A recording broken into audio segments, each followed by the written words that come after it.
बहुत दिनों के बाद आसमान में यूं बादलों को घूमने का मौका मिला था। सभी बादल बहुत खुश थे।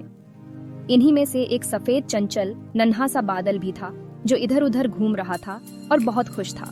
उसे घूमना बहुत अच्छा लग रहा था। वह अभी अपना फेवरेट राइम गुनगुना चाह ही रहा था कि अपने सामने एक मोटे काले और भद्दे से बादल को खड़ा देखकर सहम गया। काला बादल नन्हा सफेद बादल को देखकर गर्र गर्र कर हंसने लगा।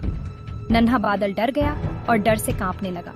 वह मुड़ा और पीछे भागने लगा। भागते हुए उसे सतरंगी इंद्रधनुष मिला। वह सम्मोहित होकर उसे देखने लगा, पर फिर से उसे गर्र गर्र की आवाज सुनाई पड़ी। नन्हा बादल फिर भागने लगा।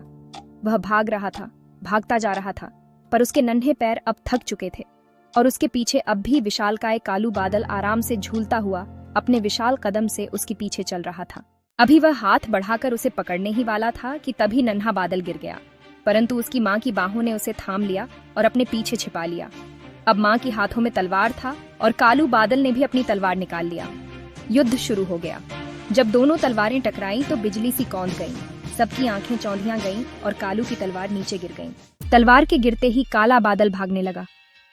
धरती पर जहां कालू की तलवार गिरी थी वहां आग लग गई। अब माँ ने अपने विशाल शरीर को और भी विशालकाय कर लिया और कालू से टकरा गई। कालू का विशालकाय शरीर छोटे छोटे टुकड़े में परिवर्तित होकर जमीन पर पानी की बूंद बनकर बरसने लगा। काले बादल को पानी बनने के बाद यह एहसास हो चुका था कि गुस्सा करना गलत बात है और किसी को बेवजह परेशान नहीं करना चाहिए और ना ही डराना चाहिए। पानी की बूंद में परिवर्तित होकर काला बादल इंसान की खुशी का कारण बन चुका था।